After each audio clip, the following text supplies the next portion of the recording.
I welcomed my daughter to the industry and didn't think about the fact that she might, be engaged to somebody else in the industry. And, I'm still not, I'm an active wrestler myself. I mean, I don't wrestle that often, but ever since focusing on my health, I can. So technically, her fiance and myself, we're in the same business. We're in the same division, if you will. Mm. And is that a hard dynamic to work with in terms of that? Because obviously we know wrestling can be a hot-headed industry at some times where tensions can boil over, dare I say, and in terms of having that dynamic, having been on opposite sides of the fences, which he will be for that eagerly anticipated steel cage match with Team TNA versus Team Next. 5 versus 5, and obviously you're rooting very much for Team TNA. I almost feel that we're going back to the early 2000s and the Great Invasion sort of storyline. It almost feels like wrestling has come full circle again, Santino. Yeah, it is. And you know what? This is the thing. That was such a great time in wrestling. So if you have any chance to have that connection or that nostalgic feeling to that incredible time, you know, maybe that's why everyone's so into this angle because maybe it reminds them of that. And those were like the golden days, right? Yeah, and I suppose as well, Santino, there's an almost element of this new stable trying to make their way out with this sort of angle. And lo and behold, for people who know their wrestling history, if we go back maybe 10 or 15 years, this is how Roman Reigns came about. This is how Rollins came about. This is how Dean Ambrose or John Moxley came about. They went on the same sort of pathway with the Shield in terms of this sort of conquest invading steps. So we're having something similar with these young guns trying to make a name off of the old veteran guard, Cardona, the Hardys, Macklin. These boys have been around for a long time. So these are the young bucks that are trying to step on the established core. Yeah, it's interesting because as one athlete kind of is either past their prime and their abilities may be coming down, but if when they were both in their primes, you can't compare to the Hardys. Mm. But are you going to get what percentage of the Hardys are you getting? And they're still improving. So basically, there's going to be a point of intersection. And yeah, may not be their day now, but maybe in the future, they may get the better there. But I'm feeling confident that TNA is going to still reign supreme. The veterans are going to come out on top in this one. And I suppose, Santino, I was listening to one or two interviews where you talked about the father-daughter element and being in the sort of ring. And we had a great moment in wrestling history past where Ric Flair got to share that moment with Charlotte Flair in terms of that father-daughter connection that maybe that was the one thing missing out of Ric Flair's career in terms of he'd done it all in terms of the business as sort of such. Do you see this sort of element with your own daughter as a sort of unity? Because the family, the father daughter, the father child element, the father son element, it can go pear shaped. We see with Rey Mysterio and Dominic the worst case scenario of a relationship going on in terms of where it's completely broken and dare I say, will it ever be at amends? And is that a bit concerning in one sense that it can be so close that all it takes is maybe one person to spoil the apple cart and it can cause tension, or do you almost feel that that element with your daughter is a joyous occasion and is something that you want to go down that Ric Flair route, that Ric Flair with Charlotte?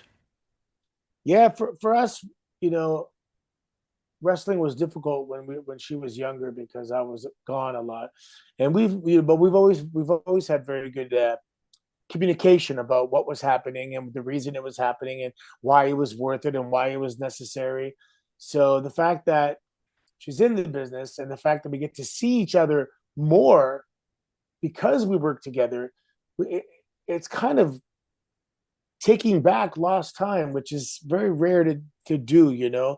We're getting to now when we go to work, we get to see each other more to make up for that absence. So anyway, I don't think we're grateful that we get to go to work and see each other. Mm. And I wonder, Santino, having this sort of role as the director of authority, do you look back on previous people who've done similar sort of roles in the wrestling industry, like Theodore Long, Teddy Long, the likes of Eric Bischoff, the likes of Paul Heyman, people who have done similar roles to what you were doing 10, maybe 15 years ago, and sort of take elements in that and say, oh, I like that, and sort of tweak it? Or are you always an historian in some sense in this new authority role? Are you trying to learn from people that have gone before you? No, I'm actually not a historian at all. I'm trying to feel it out. I still feel like I'm part of the locker room and not so much the office, you know. So I think I'm a good. Well, my daughter's the liaison, but I think I'm also a liaison between the office and the locker room. But because I'm still an active, uh, member of the locker room, I think that's why I'm able to have the connection with the wrestlers. And if I was strictly office, maybe I wouldn't have that relationship and connection. So it's a unique spot that I'm in right now, but so far so good. Yeah, and I suppose Santino, you're very much a respected wrestler, and you've done an awful lot in your career. But even you will amass that probably the Hardys are legendary in terms of what they done, and maybe giving the instructions to Matt and Jeff. Do you almost feel is that more a difficult challenge for you than maybe upcoming wrestlers, say like a Leon Slater, who might have so much admiration for what you've done, but you're probably looking at the Hardys as well. You probably have great admiration for what the Hardys have done. Is that more of a challenging to be able to instruct people that you share the locker with who probably have had really great success and maybe perhaps even more greater success than yourself? Yeah, well, luckily the Hardys are very reasonable, and they have a lot of common sense, and they understand the business side of it as well. So I've never had issues with them in any capacity. We've always been in line, thankfully, because yeah, I wouldn't want to have to tell them what to do, so to speak, or give them an ultimatum, or put some stipulations that don't seem fair. But that that does have the potential to be awkward, but luckily that hasn't happened yet. Yeah, and I suppose Santino, are you enjoying this sort of balance? Because I remember the last time I spoke to you, you were maybe on the outside looking in, and you probably were happy and very content of where you were. And you said maybe if a possibility of something opportunity arose that you might avail of it. Are you sort of very delightful now that you went back on that sort of avenue, back on that route? Because the last time I spoke to you, you were a very happy man. Are you even more happier this time? Well, it's funny, like yeah, I am very happy. I think I've achieved a nice level of balance. This year, though, it seemed that kind of got sucked in a little bit too much into the business. So I need to be home a little bit more. If I can adjust it, if there was a continuum, never home, always home, I need to find that sweet spot because I have small children, and I definitely do not want it to have a negative effect on their upbringing. So maybe this year, 2026, I'll try and adjust it a little bit and stay home a little more.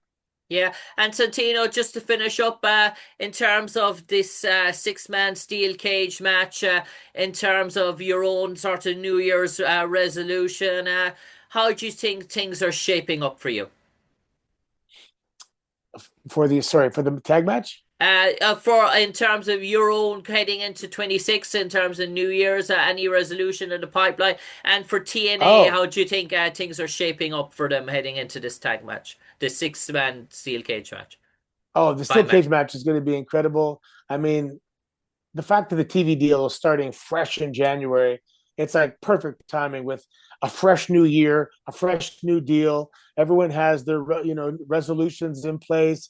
My resolution is just to continue what I've been doing the last couple of years, enjoying the heck out of my life, keeping myself as fit and healthy as possible, and just keep on doing. I don't have anything I want to add additionally. My goal is to keep on doing what I'm doing, and I think TNA's is probably pretty similar.